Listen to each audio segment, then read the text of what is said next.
Para mí es una verdadera distinción el que el doctor José Ramón Cosío, integrante de este Colegio Nacional, haya permitido mi presencia para coordinar las mesas de trabajo del día de hoy, dada nuestra común señal de importancia que le hemos otorgado al tema del mejoramiento profesional, con la finalidad simplemente de establecer un puente entre lo que ayer por la tarde se dijo en las dos mesas que se organizaron y lo que el día de hoy vamos a tener como actividad, sin pretender hacer una relatoría de lo que ahí se dijo. Sí quisiera destacar algunos puntos que revelan, por una parte, la complejidad del tema al que nos estamos enfrentando y, por otra parte, también tratar de realizar una especie de corte acerca de lo que es el propósito de estos ordenamientos que están en discusión, la reforma constitucional y la ley que ordenaría el ejercicio profesional, y otros aspectos que de las intervenciones de la tarde de ayer vinieron a la luz y que creo que es conveniente que se establezcan esos límites para no confundir y para no llevar más allá la problemática de estos ordenamientos. ¿Qué se dijo el día de ayer? En la mesa estuvo presente una preocupación constante, no solamente de quienes estaban de este lado, sino del auditorio, en el sentido de que el estado que guarda la educación es uno de los problemas fundamentales que impiden el correcto desarrollo profesional, ¿sí? En esto hay una gran coincidencia. Evidentemente es una problemática muy importante. Se señalaron aquí algunas cifras de profesiones en donde el número de programas que están certificados son muy pocos, en donde el acreditamiento de las instituciones educativas es muy baja, el número es muy alto y se están generando un número importante de profesionistas cuya calidad resulta altamente discutible. Ciertamente, este es un problema desde el momento en que históricamente en nuestro país la educación ha estado vinculada al ejercicio profesional como la condición prácticamente única para poder ingresar a este ejercicio profesional. Debemos, sin embargo, destacar que el propósito de estos ordenamientos que están en discusión, si bien es cierto que van a influir, podrían influir en el mejoramiento de la calidad educativa, no están abocados a resolver la problemática de la calidad educativa. Corresponde a otro ámbito jurídico, a otro ámbito de ejercicio de la administración pública, la atención de estos problemas, ¿sí? Estos ordenamientos pretenden solamente incidir sobre el ejercicio profesional. Si bien es cierto que sigue siendo una condición fundamental el haber cursado una carrera, ¿sí?, este requisito está dejando de ser el único requisito porque también las condiciones sociales han cambiado. Ya la titulación no solamente está basada en la actividad académica ante la universidad, hay también procedimientos de titulación por la vía de la experiencia y entonces ya hay una más clara desvinculación entre la problemática educativa y la del ejercicio profesional, sin dejar de reconocer que sigue siendo un lastre importante estos déficits en la calidad educativa. Otro aspecto que se mencionó el día de ayer y que también me gustaría señalar es el hecho de que las exigencias que se podrían establecer de ser aprobados estos ordenamientos podrían dar lugar a que un número importante de profesionistas pudiesen no cumplir con esos estándares que se establezcan en los ordenamientos y eso generar, por su parte, Un problema que tiene que ver con condiciones de empleo, con circunstancias de cómo enfrentar por estas personas las actividades que deben realizar. Efectivamente, tanto el acceso a la profesión derivado de estas deficiencias educativas, como las exigencias que se plantean para la certificación y la renovación periódica de la certificación, se traducen en la necesidad de que los profesionistas mantengan una preparación constante que les permita actualizar los procedimientos de sus conocimientos específicos y poder estar en aptitud de prestar servicios de calidad.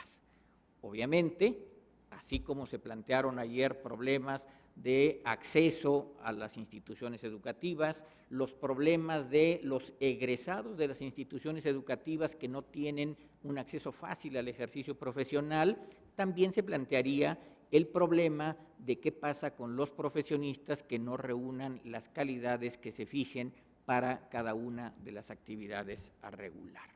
Estos aspectos, siendo también pertinentes y derivados de lo que se pretende, no son tampoco un ámbito que pueda ser resuelto por los ordenamientos de qué se trata.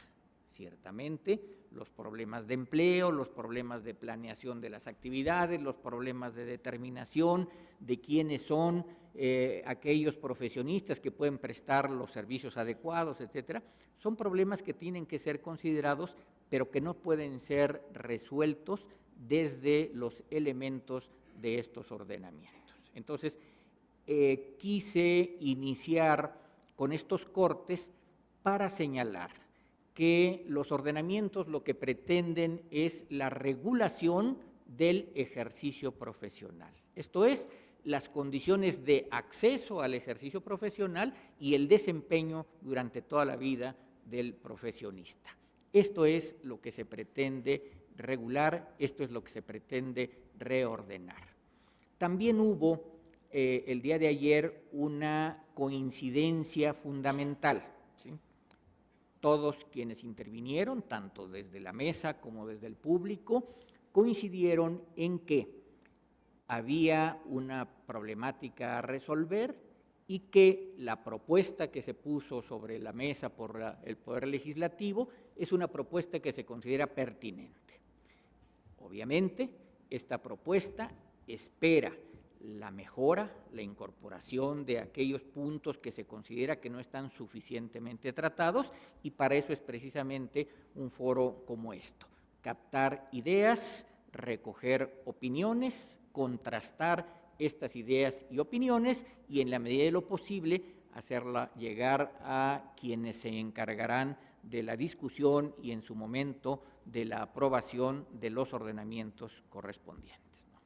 Dicho esto, quisiera, dada la conformación que tendremos ahora de nuestra mesa, quisiera dar la bienvenida en este momento a quienes nos acompañan aquí. En primer lugar, a mi derecha, el contador público Jorge Alberto Telles Girón, quien es presidente del Colegio de Contadores Públicos de México, una de las organizaciones profesionales, bueno es decirlo desde este momento, más sólidas en el ejercicio profesional de las diversas áreas con las que nos encontramos.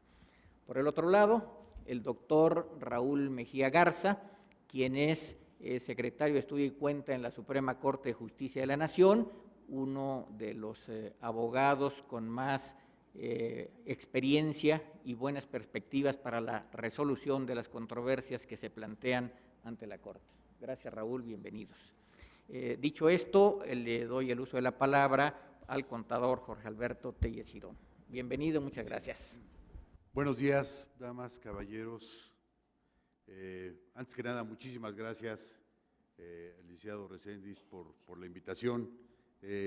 Estamos verdaderamente contentos de que nos tomen en consideración para este tipo de circunstancias, sobre todo de un tema tan polémico, pero tan dinámico y objetivo como es precisamente la colegiación y certificación obligatorias.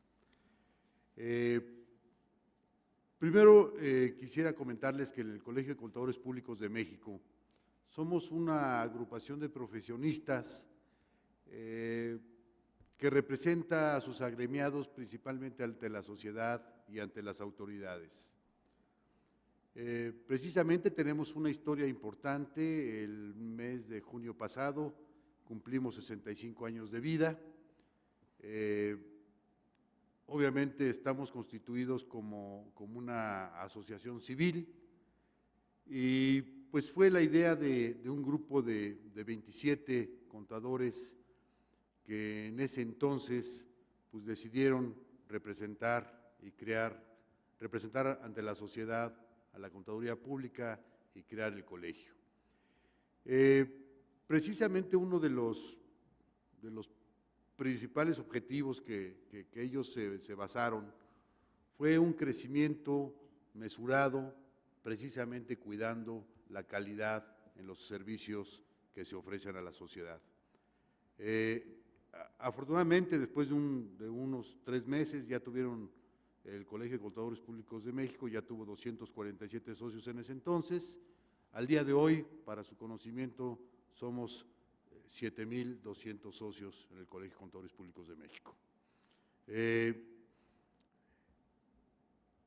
Formamos parte, y eso es bien importante darlo a conocer a ustedes, de una federación de colegios de profesionistas, en este caso específico del Instituto Mexicano de Contadores Públicos, el cual agrupa a 60 colegios a escala nacional.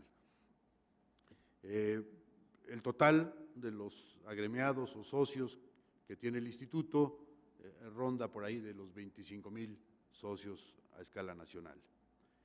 Nuestra visión en el Colegio de Contadores Públicos de México es ofrecer servicios de valor y calidad que contribuyen al desarrollo de la competitividad de los profesionistas de la contaduría pública y disciplinas afines. ¿Por qué? Porque también tenemos, obviamente, licenciados en Derecho, tenemos actuarios, tenemos licenciados en Economía, administradores que también cooperan y son socios de la institución.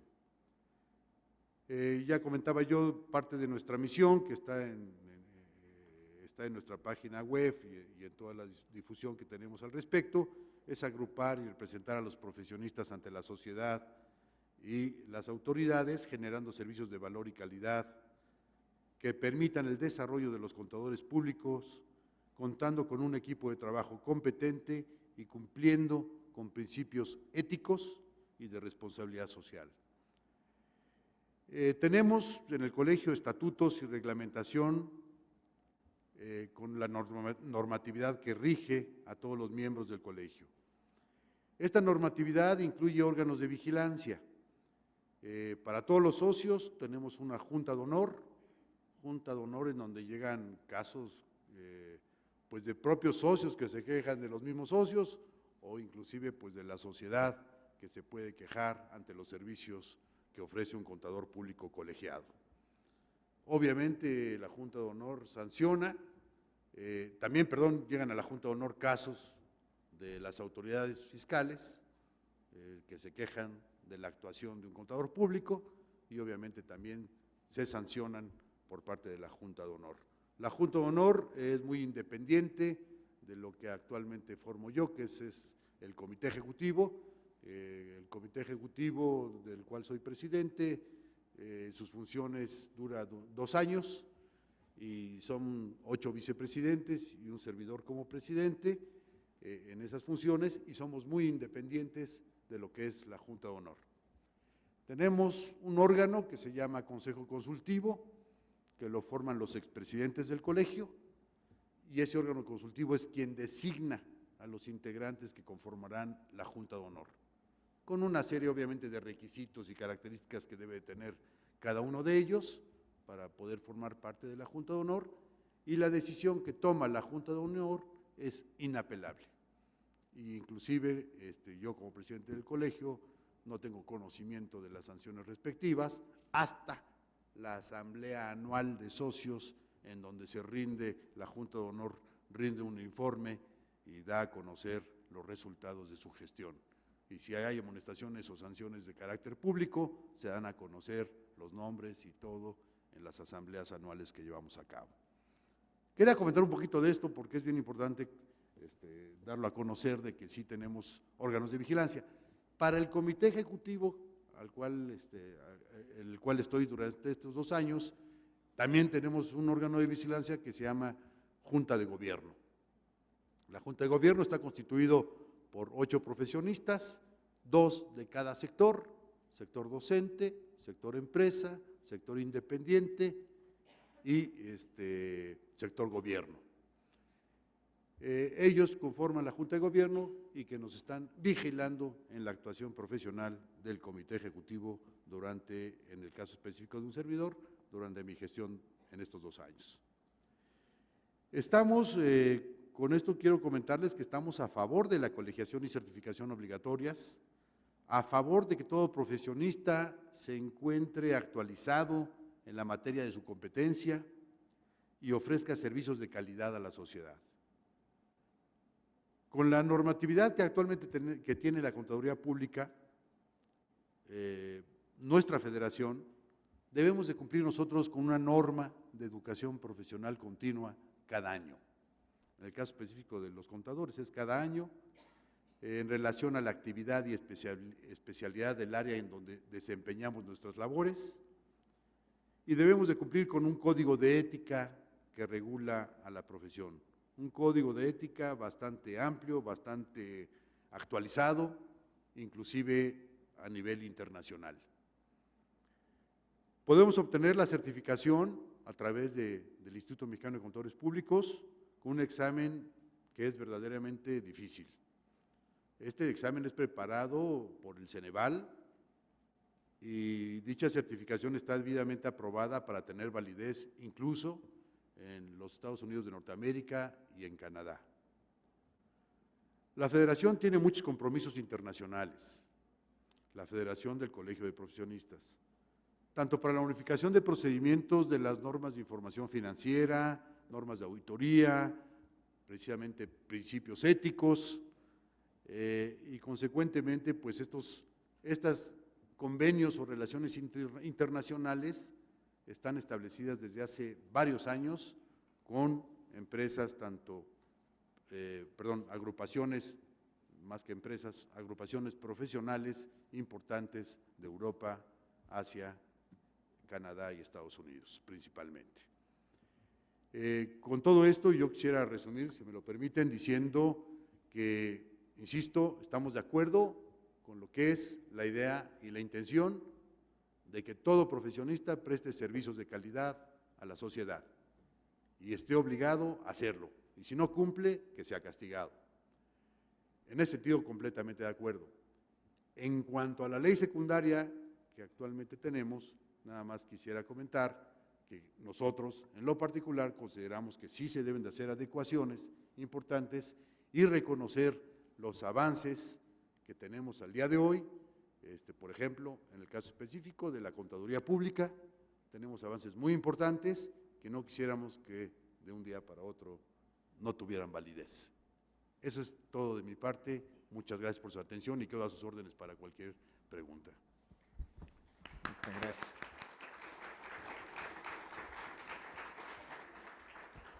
Muchas gracias, contador.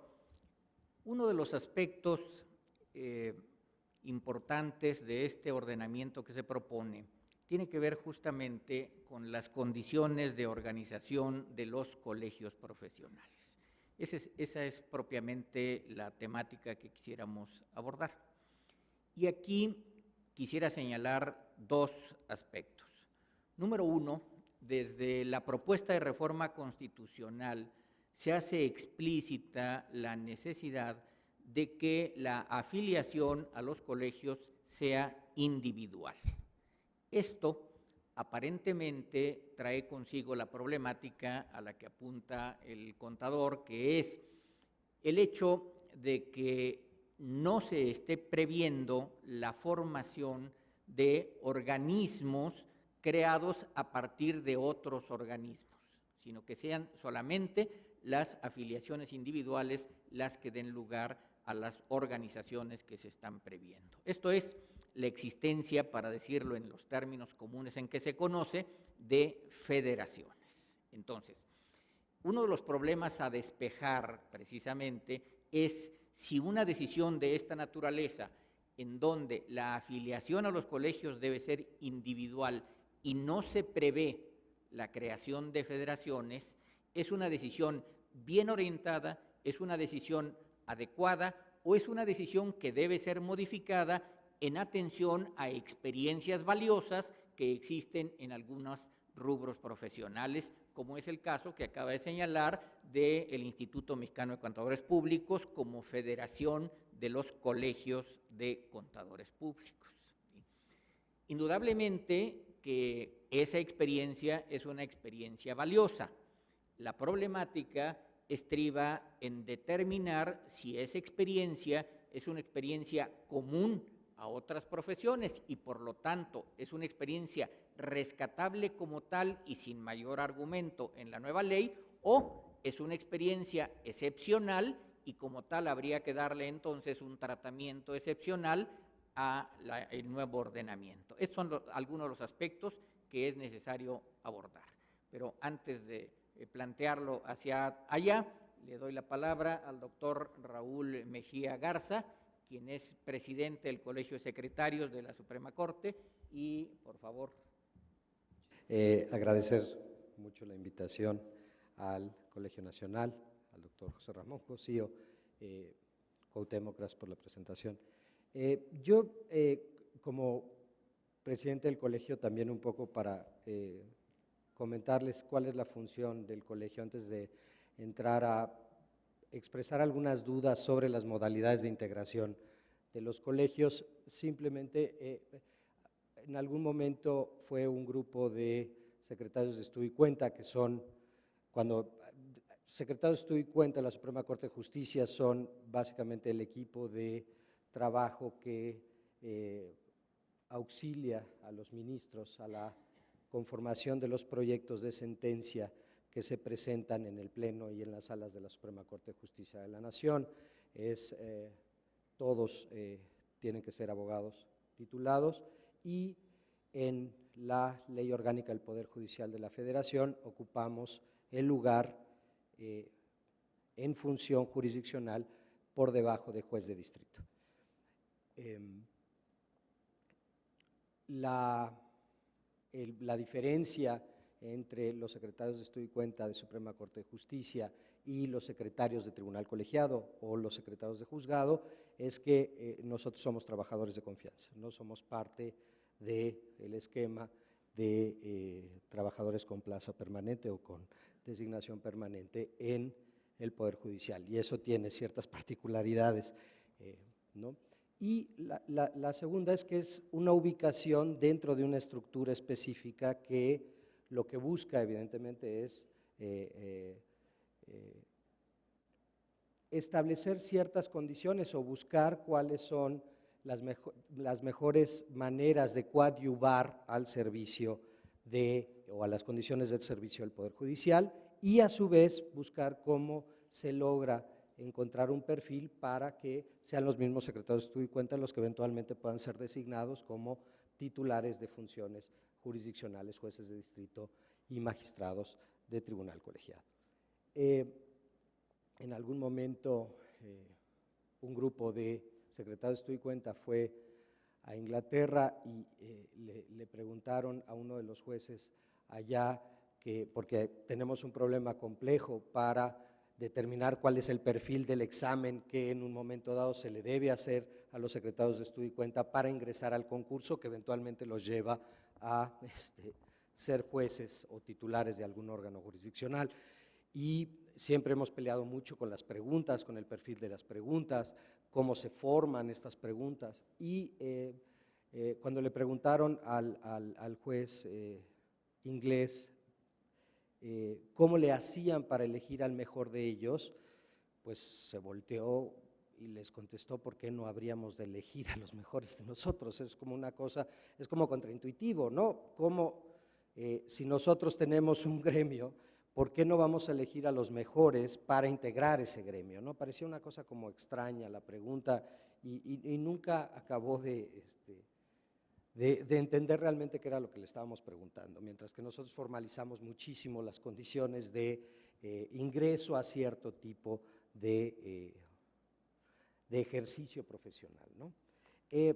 Esto un poco como comentario inicial. La segunda cuestión, y me quiero dirigir un poco a lo que hacia lo que estaba apuntando Cuauhtémoc, es que los colegios como están dibujados en la ley, primero están en una estructura de una ley general.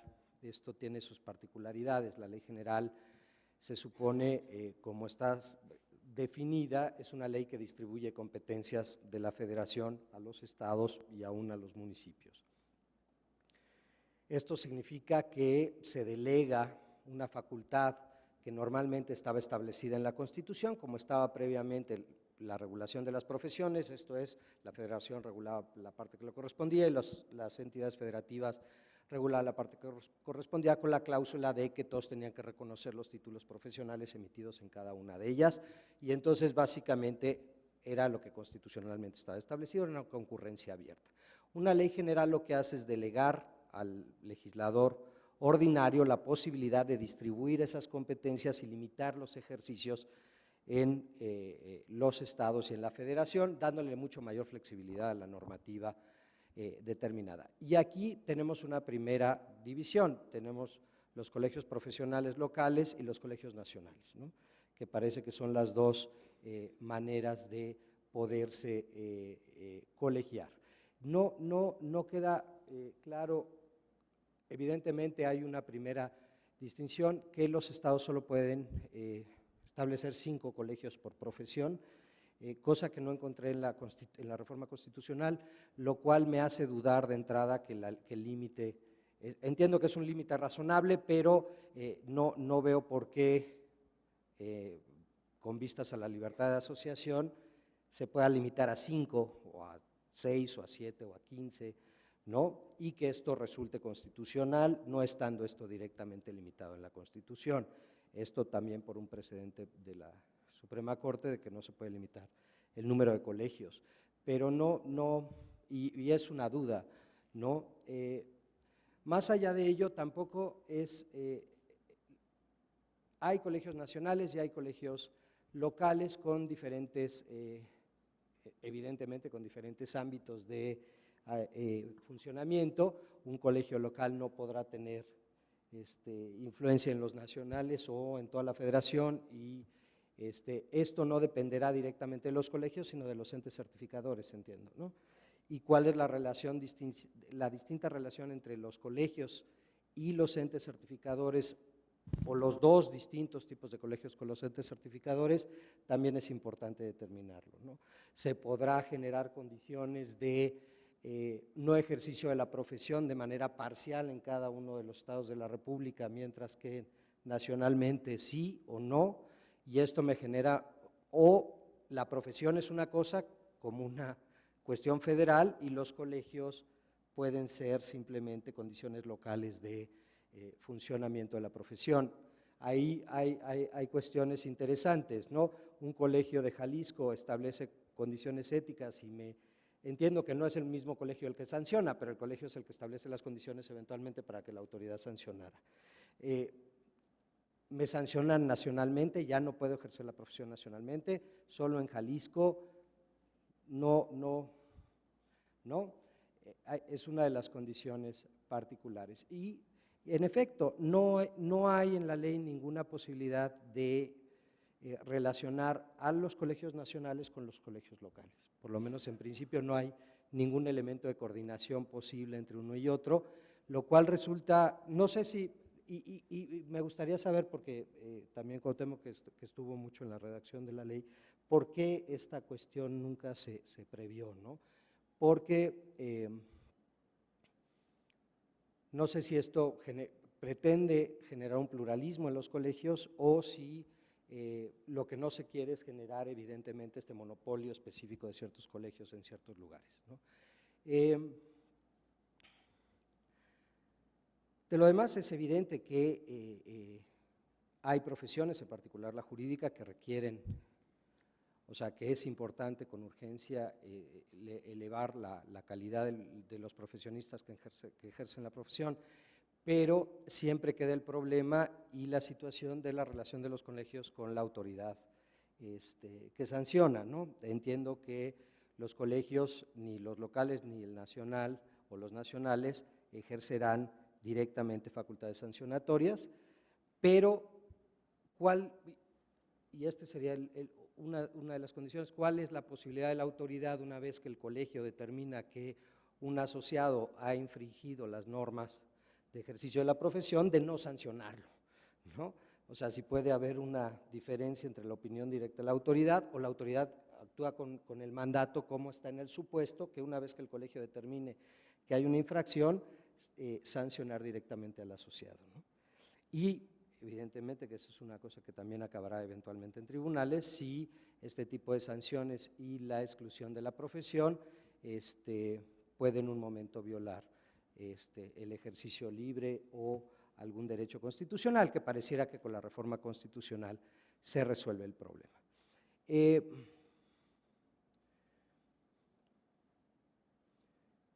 La idea final de que se genere un sistema nacional de profesiones en una integración completa, va a ser muy interesante cómo se van formulando las condiciones locales.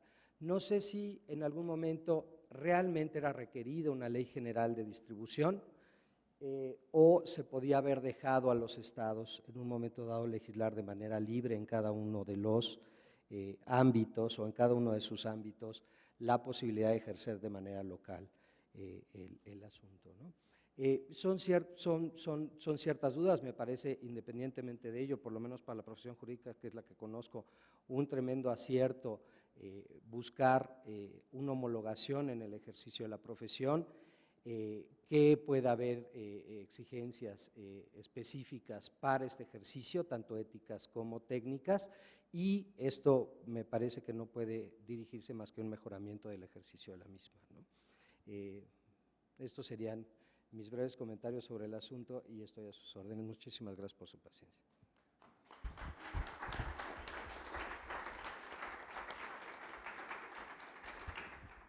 Muchas gracias, Raúl. Añadiré, respecto a estas preocupaciones que se han manifestado, algunas cuestiones que se han tenido en consideración en el proceso de redacción de estos proyectos. Es necesario tomar una serie de decisiones que involucran, por supuesto, dudas, ¿sí?, cuestionamientos que tienen que ser formulados abiertamente para tratar de ser despejados. Me refiero, por ejemplo, al que se hizo a propósito del número de colegios. Ciertamente hay un precedente de una decisión que, a raíz de un conflicto planteado por un colegio que quiso ser inscrito como el colegio sexto, cuando la ley vigente solamente se refiere a 5 colegios, en donde la Suprema Corte decidió que había una violación constitucional porque la ley no establecía las razones por las cuales se limitaba a 5 el número de los colegios. Entonces, la pregunta que se tendría que formular al respecto es, bueno, si se explicitan las razones y estas razones se consideran suficientes para establecer un número determinado de colegios, entonces el problema constitucional estaría salvado. Sin embargo, el problema de fondo va más atrás. Es decir, el modelo de regulación tiene que pensar en un solo colegio por cada actividad profesional o debe haber varios colegios por cada actividad profesional. Si debe haber varios colegios, ¿cuál es el número adecuado? ¿Cuál es la razón por la cual el número de colegios debiera limitarse? En el caso de la propuesta, se llegó a ese número que es casi tan arbitrario como poner 6 o poner 4, pero la razón que se esgrimió es que los colegios profesionales se convierten en órganos intermedios entre la autoridad y la sociedad y entonces requieren también de una supervisión y un control, ¿sí? No se estimó apropiado el establecimiento de la colegiación única en un solo organismo, porque podría generar también, ahí sí, prácticas monopólicas, cotos de poder, etcétera, vicios que pudieran dar al traste con los propósitos reales del proyecto, y se estableció el número considerando que la autoridad podría establecer una mejor comunicación con un número limitado de colegios, porque entonces la supervisión está bien orientada, bien definida y determinada en sus alcances. Por otra parte, respecto de las condiciones de organización también, si en la reforma constitucional se establece como un principio adecuado la afiliación individual, la problemática que arrastra es, bueno, ¿cuál es el papel de las federaciones? ¿Cuál es el papel de las organizaciones de organizaciones? Visto en perspectiva histórica, lo que ha ocurrido es que hay un número importante de organizaciones que se ostentan como representativas de otras organizaciones y al cabo como representativas de las profesiones, que en realidad son organismos cupulares que no tienen participación real de los profesionistas. Y este es uno de los problemas que se pretendió atacar con la propuesta que se hace. Como ya dijimos, no es propuesta acabada, es propuesta que está esperando las ideas que se generen a propósito de esto para que las discusiones se orienten en el órgano legislativo. Entonces, estas cuestiones son relevantes. ¿Por qué? Porque atañen a estas condiciones de organización. Las preguntas ¿es adecuado que se prevea un número limitado de colegios? ¿Es adecuado que se prevean modalidades de colegios en donde algunos puedan tener un alcance puramente local para ciertas circunscripciones territoriales y algunos que tengan alcance nacional? ¿Es adecuado? Esto sustituye las funciones de órganos que han cumplido el papel de federaciones, como el que ya mencionamos, del Colegio de Contadores Públicos a través del Instituto, ¿sí? ¿Es eso pertinente? Estas son las dudas, las preguntas que están a propósito de esta temática específica. Evidentemente, como lo señalaba el doctor Mejía, todavía hay cuestiones por resolver, cuestiones por afinar. Porque si bien se ha propuesto cuáles son los propósitos que deben cumplir los colegios, hacer efectivos esos colegios trae consigo la necesidad de reglamentaciones específicas que todavía no están acabadas. El alcance de la decisión, por ejemplo, de suspensión en el ejercicio profesional, ¿sí? ¿Qué límite tendrá? ¿Sí? No solamente me refiero a los límites temporales que podrán ser establecidos, sino a las circunscripciones de ejercicio que pudieran resultar del carácter mismo del colegio. ¿Sí? El hecho de que se prevea en el proyecto presentado que las sanciones que llegaran a aplicar los colegios puedan ser supervisadas por la autoridad y eventualmente puedan dar lugar al planteamiento de juicios ante los órganos jurisdiccionales, fue una medida que se pensó precisamente en protección tanto de los intereses individuales del colegiado que se ve involucrado en un procedimiento de sanción, como los intereses de los propios colegios y de la sociedad particularmente. Esto es, si se demuestra el incumplimiento de alguno de los deberes profesionales, pues la sociedad tiene derecho a que haya una respuesta, una repercusión sobre esa falta, y esa repercusión se llama sanción. ¿A quién corresponde la aplicación de esa sanción? La propuesta parte de la idea de que corresponde a los propios pares, en principio, determinar esa sanción.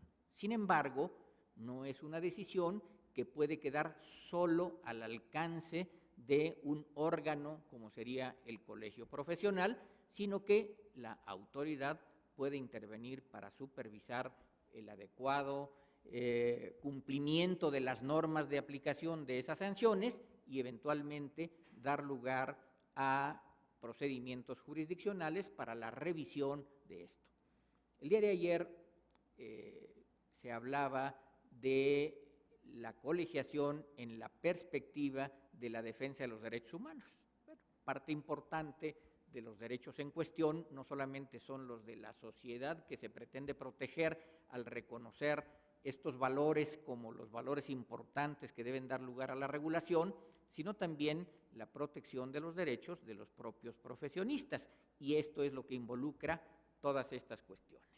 Bien, dicho esto, abrimos un espacio para la intervención de ustedes, para dejar después a nuestros expositores del día de hoy una reflexión final. ¿Sí? Así es que si hay alguien de ustedes que quiere hacer, a ver, por favor. Pues he oído con interés la exposición. Mi pregunta es primero al contador Telles. Su experiencia, sabemos que los contadores fueron los primeros certificados ya obligatoriamente por el Tratado de Libre Comercio, o sea, vino del exterior la obligatoriedad de certificarnos por el Tratado de Libre Comercio con Estados Unidos y Canadá. Por la experiencia en ese sentido, y bueno, mi exposición y pregunta también al licenciado Mejía, la parte sancionadora. A muchos que no somos abogados, nos podría preocupar, o nos debe preocupar, bueno, la sanción de nuestros colegios, de nuestros pares. Sin embargo, si vemos ahorita la ley de profesiones y la parte que habla de los colegios, realmente indica únicamente la parte cómo deben de organizarse los colegios, no habla de sanción. Actualmente la ley no habla que los colegios deban sancionar, marca cómo deben organizarse los colegios en general. Y cada colegio de pilotos en la práctica ha desarrollado, ha sobrepasado a la actual ley, y los colegios, como bien lo explicó, pues sus juntas de gobierno, sus órganos de honor y justicia o de vigilancia, y sanciona. Sin embargo, fuera de la asunción de los colegios, la autoridad en general, por ejemplo, los médicos, pues se les puede quitar la de salud, el registro, entonces automáticamente ya no pueden ejercer. Y en otras profesiones, los contadores no pueden certificar sin un dictamen fiscal si no tienen su certificación. Entonces, en la práctica, actualmente, la sociedad, sin función de los colegios, sanciona. Entonces, sí debemos ser claro cuál va a ser la función.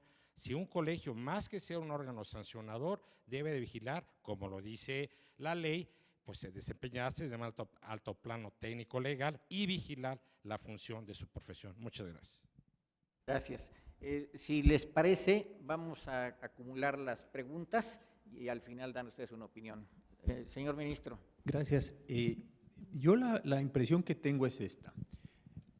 Primero decíamos ayer, hay profesiones completas, ¿no? Los ingenieros, los abogados, los médicos, etcétera. Dentro de esas profesiones hay actividades profesionales, de forma que también concluíamos, creo que ayer, que no todos los profesionistas van a formar o tenerse que colegiar porque algunos no realizan actividades vinculadas con vida, libertad, etcétera. Entonces, mi impresión es que se define la profesión como una totalidad, como un conjunto, después hay un subconjunto identificable de actividades profesionales y esos son los sujetos individuales que se pueden afiliar hasta, o mejor, a uno de los hasta 5 colegios que se pueden establecer por entidad federativa, y eso me parece que incluye al Distrito Federal. Entonces, pensemos el caso de los ingenieros civiles o de los abogados litigantes, por poner estos dos ejemplos que claramente están vinculados con eso. Yo, para poder ejercer una actividad de litigio, creo que de notaría, etcétera, me afilio por mi actividad a un colegio. Entonces va a ser, por ejemplo, Colegio de Abogados Litigantes del Distrito Federal, etcétera. Muy bien. Eso se generan 5 colegios como máximo. Eso nos da que 5 por las 31 entidades federativas más el Distrito Federal, ese es el total de colegios posibles por esa actividad. Cuando 5 de esos colegios quieran constituir un órgano superior, ahí sí me parece que ya no vamos por afiliación individual, sino por afiliación de colegio a constituir un colegio nacional, en términos del artículo 57 de la iniciativa. Consecuentemente, 5 colegios que estén repartidos en el territorio nacional pueden constituir un colegio, otros 5 otro colegio, otros 5 otro colegio. A mí me parece que este tiene un problema interesante, que es el de la pulverización. Entiendo que el factor que está del otro lado también es muy delicado, en el sentido de si todos a fuerza pertenecen a un solo colegio y se estructuran desde un solo colegio, que me parece que es lo que el contador señalaba. Pero si ustedes lo ven, también tenemos ahí un asunto delicado en términos estrictamente de la organización.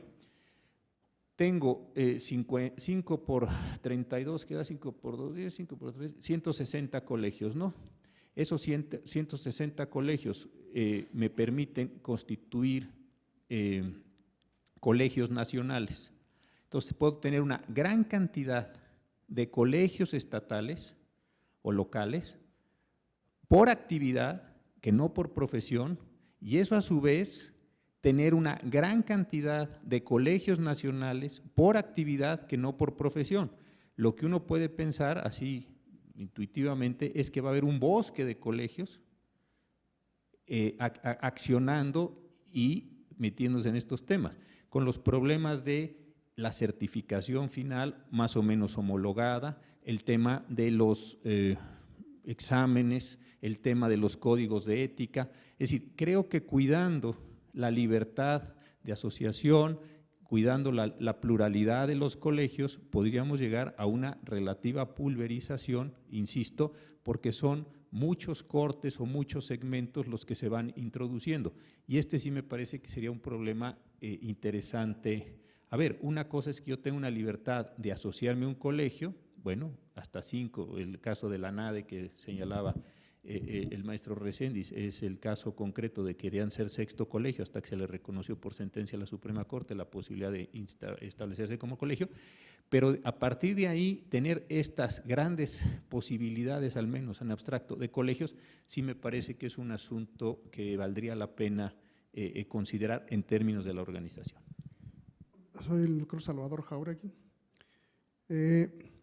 Según lo que dice la ley de profesiones, un colegio no puede constituir a otro colegio. Un colegio puede constituir y le faculta constituir federaciones, hasta ahí. En lo individual, los colegios pueden constituir colegios nacionales con un determinado número. Según la ley nueva, dice que con 300. Legislativamente, en todos los estados se maneja diferente el de 5 colegios por rama profesional. En los estados hay legislaciones que dicen 2, que dicen 3, que dicen 4, mas no se ha definido exactamente qué es lo que es rama profesional como tal, porque cuando se hizo esa ley no estaban contempladas las especialidades ni las subespecialidades.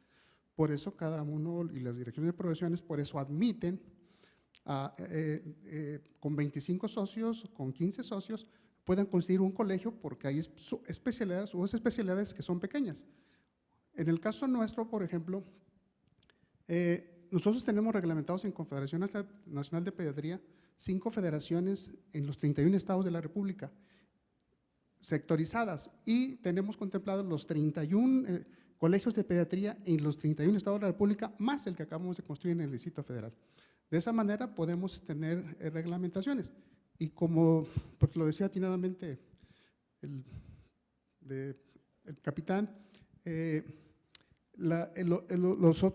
objeto de la concesión de los colegios en la ley de profesiones, que es una ley de 1945, nunca ha tenido una modificación como tal, y el objeto en el artículo 50, pues ese se transmite a todos los estatutos y a todas las actas constitutivas de todos los colegios en los diferentes estados. Pero también no compartimos el que los colegios sean sancionadores, por eso hay otras instancias para eso. O sea, ya están contempladas las sanciones en otros niveles. En el área de la medicina, pues tenemos la área civil y área penal, o sea, y tenemos las comisiones de arbitraje.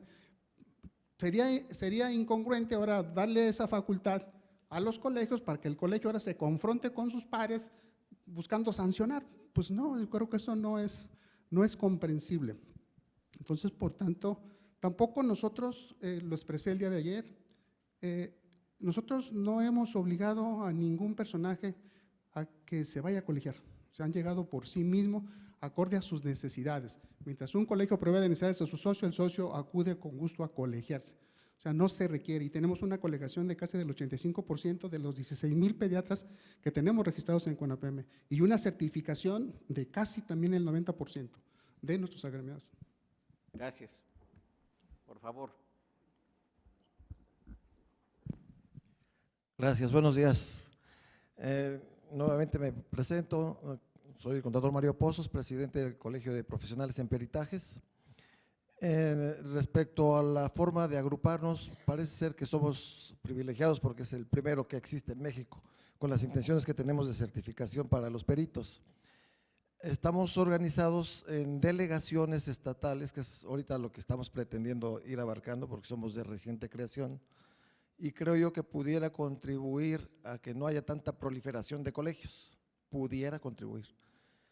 Respecto de las cuestiones sancionadoras que hemos implementado en el colegio, no pretendemos ir más allá de la máxima expulsión cuando el agremiado, el colegiado, pudiese poner en entredicho la credibilidad, la buena imagen del colegio, cuando ha atentado contra la misma sociedad, vamos al ramo del peritaje, ¿verdad?, en los juzgados, los tribunales, si el colegiado incurrió en algún acto, pues, oprobioso, como puede ser la corrupción, muy dada en esos medios, para nosotros colegio no es tanto como someterlo a un juicio y lo vamos a hacer polvo aquí en el colegio, no.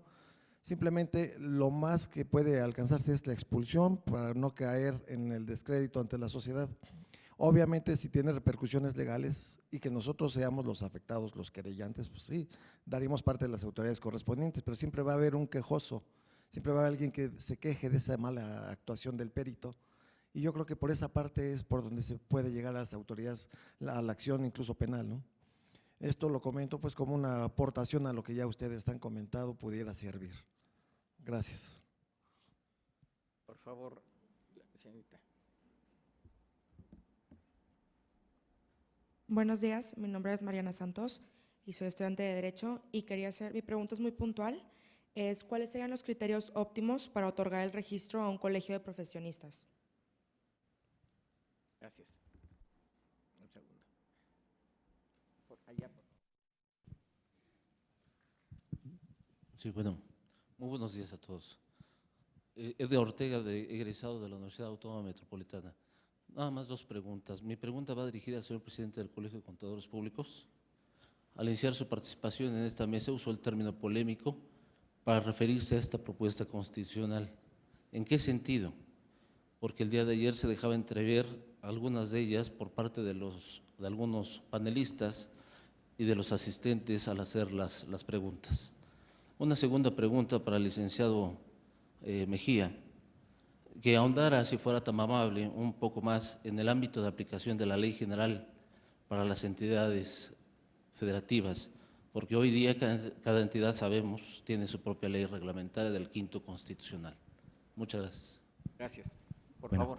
Soy Ricardo Martínez. Desde el día de ayer quería expresar las diversas profesiones que han dado sus puntos de vista. Son profesiones muy tradicionales, como es la contaduría, como es el derecho y la medicina. Yo soy administrador. Si ustedes quieren formar colegios, están solamente viendo el punto de vista legal. Ayer comentaba alguien, va dirigido esto a un ciudadano. ¿Realmente creen que generar colegios, el cliente sea el ciudadano o el agremiado? ¿O el propio colegio va a ser un cliente del gobierno federal, del gobierno estatal, del gobierno municipal? ¿Por qué? Yo veo una ausencia de trazabilidad. Yo soy experto con una maestría en sistemas de implantación de gestión de calidad. Yo no veo en la ley que ustedes están manifestando o en el panel una trazabilidad. No veo identificación de cliente, no veo identificación de proveedor, no veo que hayan tomado en consideración los riesgos que conlleva, ¿verdad? Y si hay una problemática generalizada, yo no creo que sea la certificación como la solución o colegiar la solución. La solución, yo creo que el problema es más abajo.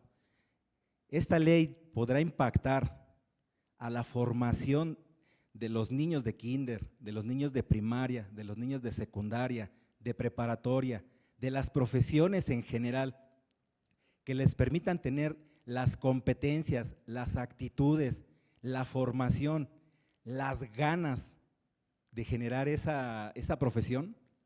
Ayer hablaba un médico y hoy habló un médico pediatra. Sí existe la Comisión Nacional de Arbitraje Médico, existe el Tribunal Civil, el Tribunal Penal, y estos colegios pueden llegar a ser algo preventivo, no algo sancionador, como ustedes lo están previendo. Los sistemas de gestión de calidad identifican acciones preventivas y correctivas. Si ustedes establecen o no quieren tener tantos colegios, si yo voy a colegiarme, yo como ciudadano prefiero que me atienda un médico certificado o no. El ciudadano lo que quiere es que le restablezcan la salud. A mí no me interesa si es colegiado o no colegiado, que tenga la capacidad resolutoria para resolver mi problemática. Un contador, tengo un problema de cuestiones de orden fiscal. Difícilmente el ciudadano va a llegar y decir, oiga, ¿usted está certificado?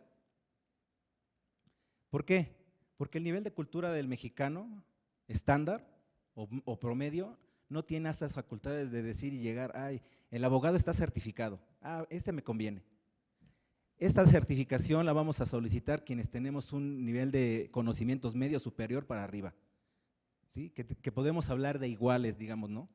Ayer decían que lo mejor que le puede pasar a la Asociación de Médicos es la experiencia que han tenido durante 50 años. Yo les digo que lo peor que me puede pasar a mí en un tribunal es que me encuentre con otro administrador igual. ¿Por qué? Pues porque eres el que va a juzgar. ¿Cuál es el peor enemigo de un administrador? Pues otro administrador. No es el amigo, no es el que día a día está trabajando conmigo. El médico, ¿quién es su peor enemigo? Otro médico. ¿Se prevé entonces la implantación de certificación de estos colegios también? Porque si a mí me gustaría pertenecer a un colegio, me gustaría que el colegio también estuviera certificado en su gestión, porque no solamente sobra un código de ética, un consejo de cultura, de honor y todas esas cosas. ¿Quién va a revisar que los colegios estén cumpliendo con los requerimientos que ellos mismos ponen? Con los legales, con los constitucionales, con las necesidades de los clientes. Y los clientes son muchos, no solamente el ciudadano. Yo quisiera que en esa parte se dieran cuenta. En el Colegio de Profesionales en Peritajes tenemos un año trabajando y la verdad es un trabajo muy arduo establecer un estándar que permita dar cabida a todas las necesidades de una sola rama. Y estamos hablando de un peritaje, de algo que ustedes conocen pues muy bien, los abogados lo conocen bien por estructura de formación. Entonces, esas son mis aportaciones y son mis dudas. Gracias. Vamos a recibir una pregunta más para dar oportunidad a que respondan aquí los señores. Por favor. Gracias. Soy el doctor Santiago Gallo del Consejo Mexicano de Gastroenterología. Nosotros en medicina generalmente nos manejamos más bien por asociaciones. Tenemos la Asociación Mexicana de Gastroenterología o la de endoscopía o la de pediatría, las de miles. Y sabemos muy bien cuáles son sus funciones, o sea, para qué sirven y para qué están creadas. Y estamos en ellas porque nos interesan los cursos que nos dan o las pláticas, las actividades sociales, etcétera, etcétera, hasta todo lo que hace esta.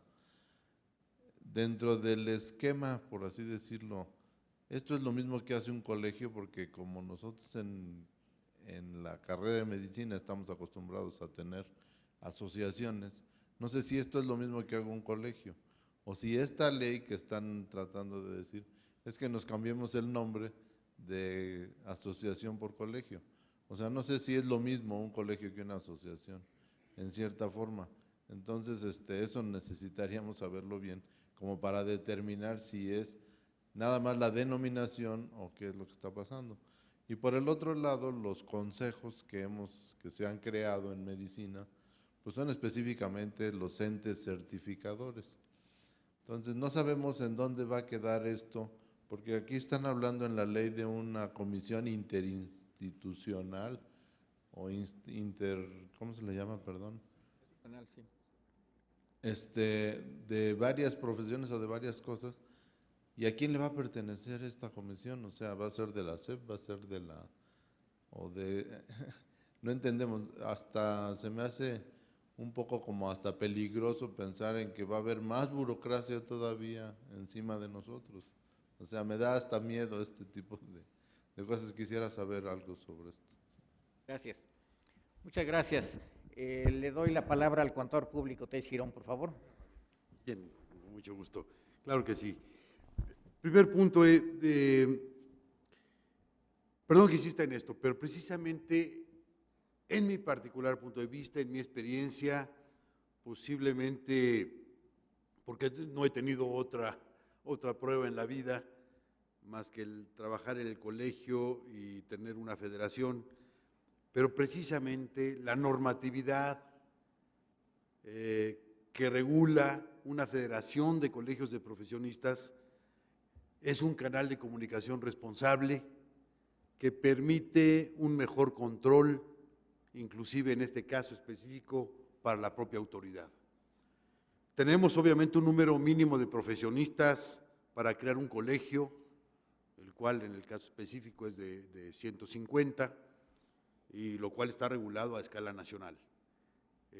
Adicionalmente, para que un colegio sea aceptado, tiene que ser aprobado y pasar por una junta de gobierno también a nivel federación y una serie de requisitos que en este sentido no quisiera desviar la comunicación. O sea, existen, lo que quiero dejar bien claro, normatividad, reglamentación tan adecuada que puede sustentar y controlar todos los colegios a través de una federación. Es mi punto de vista. La Junta de Honor del Colegio de Contadores Públicos sí funciona y también sí funciona y sanciona y por supuesto que duele esas sanciones, porque no se olviden ustedes que el que está colegiado o está, número uno, por estar actualizado, porque le da un plus el ser colegiado, el prestar un servicio de calidad a la sociedad y efectivamente, en respuesta por ahí de una pregunta, sí, efectivamente, vales más siendo colegiado y vales más siendo certificado en el mercado que no siéndolo. ¿Por qué? Porque precisamente eres un profesionista actualizado y que puedes ofrecer un servicio de mayor calidad. El otro punto es, el ser profesionista certificado es a nivel mundial, ya lo comentaba, perdón, adicional que les da, perdón, lo que sí quisiera hacer el énfasis, el ser profesionista certificado también es en otros países, señores, o sea, no nada más en México, en Estados Unidos y en otros países sí da ese plus de calidad en el servicio que se ofrece. Entonces, yo creo que la certificación en ese sentido, en mi particular punto de vista, no tiene objeción. Efectivamente, los colegios como tales, como Colegio de Profesionistas, Colegio de Contadores Públicos de México, sí está regulado y vigilado por la Federación de Colegios. O sea, si yo fallo en la operación, en la ejecución, en algo hacia mis socios, yo también soy castigado por una Federación de Colegios de Profesionistas. El Colegio de Profesionistas también tiene una Junta de Honor que está viendo también lo que hace el comité ejecutivo de cada una de sus federadas. En otras palabras, es un órgano de vigilancia muy importante. Y sí quisiera resaltar que los servicios que ofrecemos como profesionistas en un colegio son de carácter honorífico. No ganamos ninguna retribución económica. Eso también le da un plus a esto. Lo estamos haciendo por amor a la profesión, en gratitud a la profesión y precisamente por eso el cariño que le agarras a una institución. Solamente dejaría como mensaje final, si me lo permites, es sugerencia, no es facultad, es ¿por qué no ir sobre un camino más seguro cuando efectivamente sí existen varias federaciones de colegios de profesionistas, para ya no hablar nada más de contaduría pública, que dan resultado al día de hoy, que en el caso específico de la contaduría pública ha dado resultado, en el caso específico del Colegio de México, 65 años, y la federación con una existencia de 102 años. Es todo. Gracias. Raúl, por favor. Muchas gracias. A ver, digo, qué bueno que justo el problema o la duda que a mí me genera como está la modalidad en la ley es que justamente no hay una posibilidad de agregar colegios locales en federaciones, sino que son dos modalidades distintas de colegio. Puede haber una asociación civil que se convierta en un colegio nacional y una asociación civil que se convierta en un colegio local, pero los colegios nacionales no agregan a los colegios locales, por lo menos de los requisitos no encuentro ningún modo de transmisión o de agregación de las asociaciones locales, y por eso me preguntaba yo, porque ahí es donde está la relación con las sanciones y con la certificación, porque la pregunta es si un colegio local puede certificar nacionalmente, primera pregunta, ¿no? O si solo los nacionales podrán certificar nacionalmente. Y esto también juega igualmente con las sanciones. Un colegio local podrá proponer la sanción para que la autoridad administrativa sancione y se le excluya de la profesión de manera nacional o solo localmente, la suspensión opera solo localmente. Ahí tengo yo problemas en la integración federal de… que genera esta misma idea de ley general y ¿no? La segunda cuestión es que en efecto la diferencia ahora también a nivel funcional es que las asociaciones o los colegios y la actividad de certificación se separan. Puede haber, entiendo, que los colegios pueden a su vez ser entes certificadores, pero son dos procesos distintos, son dos funciones que ya están claramente diferenciadas. Y, de nuevo, habrá colegios que certifiquen y colegios que no certifiquen, ¿no? Dependiendo de… Pero vuelvo a la pregunta de si esto, la relación de la profesión, porque la profesión finalmente es algo que se ejerce nacionalmente, o si la profesión vamos a ponerla solo a ejercicio local, dependiendo del colegio que me haya certificado. Esa es la parte que aquí no lo sé, también la condición de las sanciones. Y la situación sancionadora, la única experiencia que tenemos con un caso de sanción por asociación profesional, que fue la Barra Mexicana de Abogados, a uno de sus agremiados por romper el Código de Ética Interno, que lo expulsan de la Barra Mexicana, que llegó a la Corte. En ese momento las asociaciones, aquí parece que queda un poco más claro, pero igualmente no se le consideró como un acto de autoridad. Entonces, como tal, no era un acto revisable en amparo, por lo tanto no se revisó el problema. La otra cuestión es que la exclusión de la Barra Mexicana de Abogados no implicaba la prohibición del ejercicio profesional, simplemente era una cuestión de una expulsión de una asociación específica y no le impedía el ejercicio de la profesión. Entonces no se violentaba en ese momento, no se consideró que se violentaba directamente el quinto. Ahora ya con la conjunción del acto de autoridad con el acto del colegio, pareciera que está separado o pretende separarse, ¿no? Que no es el acto de autoridad no es realizado por el colegio, sino es realizado por la autoridad directamente. Pero una de las causales directamente es que el colegio determine que hay una infracción en los términos del Código de Ética, etcétera. Entonces, ahí me queda también, ¿no? Porque independientemente que transfiramos la decisión a la autoridad, pues la decisión es tomada por el colegio. ¿Quién es finalmente el que va a ser la autoridad responsable de todo esto? Pues evidentemente la autoridad, pero pues el colegio me tiene que readmitir. Y entonces ahí tenemos, ¿cómo voy a hacer cumplir un amparo? Digo, me lo pregunto porque lo veo hacia la inversa, ¿no? La autoridad en efecto me tiene que levantar la sanción, pero el colegio ya también me expulsó. Entonces una cosa es la expulsión de la profesión y otra la expulsión de la colegiación. Yo supongo que a alguien colegiado le interesaría que lo volvieran a recibir en el colegio, si ya es que ya ganó el amparo. Entonces ahí tenemos dos actos curiosos que juegan, ¿no? Y un poco hacia allí, si quieren funcionar como colegios profesionales o en las funciones que casi las asociaciones, y en particular las médicas, cumplen funciones de colegios, van a tener, pero es como esto, las asociaciones civiles que cumplan los requisitos, sí, para ingresar a una condición de colegios. Habrá que agregarse porque una de las intenciones, entiendo de la ley, es homologar la condición de las asociaciones o de las asociaciones civiles que pretendan, y esto ya genera una condición de colegiación obligatoria. La otra es, sí hay asuntos en la Corte donde se ha definido que los requisitos establecidos por los colegios sí son necesarios para ejercer cierto tipo de actividad profesional, pero no hemos, o sea, para ejercerla, pero no hemos tenido impugnaciones sobre la sanción para no ejercerla y entonces la exclusión, ¿no? Sí para el ingreso, pero no para la exclusión.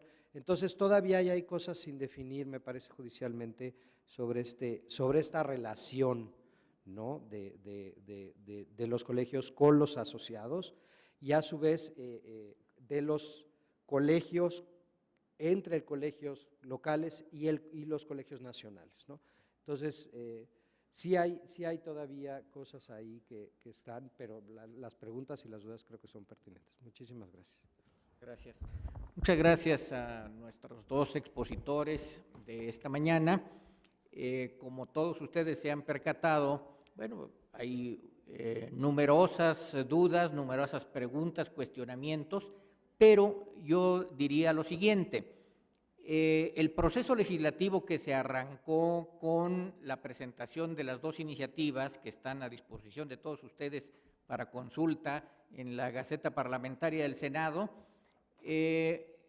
representan dos procesos que tienen todavía un largo trecho que recorrer. En primer lugar, la discusión de la reforma constitucional tiene que agotarse en el Senado como Cámara de origen de este proceso legislativo, tiene que pasar a la Cámara de Diputados y después a las legislaturas de los estados porque está implicando una transformación, una reforma constitucional. Agotado ese proceso, la previsión que se hace en la iniciativa es que en el año siguiente se discuta la ley reglamentaria cuya propuesta está también ya ahí. Ahí es donde, si consideramos que es factible, como lo es, mejorar, pulir, afinar una serie de aspectos que están ahí, pues ahí es donde hay que incidir todos en el trabajo legislativo. Por supuesto, la responsabilidad de la decisión la tienen los señores legisladores, pero nosotros como integrantes de la sociedad, como destinatarios de estas normas, pues tenemos mucho que decir, ¿sí? Parte de lo que hay que decir son estas preocupaciones, estas cuestiones que pasan desde aspectos puramente formales, como lo que señalaba el doctor por último respecto de si una asociación es un colegio. Bueno, depende de las funciones que específicamente esté cumpliendo esa asociación. Si corresponden las de un colegio, será un colegio y la denominación será una meramente cuestión formal, ¿sí? Sin embargo, si realiza funciones diferentes, la ley prevé que los colegios cumplan funciones específicas y esas funciones específicas es lo que involucrará la constitución, la operación y la supervisión de esos colegios, ¿no? Otras cuestiones que se tratan, por ejemplo, la certificación de los colegios. Bueno, no está previsto una certificación como un acto específico, que sí lo está a propósito del profesionista, pero los colegios estarán supervisados por la autoridad competente para esto. La creación de ese órgano interinstitucional no se trata de la creación de otro órgano burocrático, se trata de un mecanismo para hacer participar a los expertos en cada una de las actividades profesionales para que se puedan tomar las decisiones específicas respecto de las áreas de regulación. ¿Por qué? Porque es evidente que el trabajo legislativo como tal no puede definir de una vez y para siempre cuáles son las actividades o las profesiones materia de regulación, y por eso se pensó en la creación de este órgano en donde participarían instituciones gubernamentales, pero también representación de los profesionales para poder definir estos aspectos, ¿no? Bien, pues les agradezco mucho su atención, su presencia en este momento. Vamos a hacer un breve receso para incorporarnos en la siguiente mesa. Muchas gracias a nuestros participantes, muchas gracias Raúl, gracias a ustedes.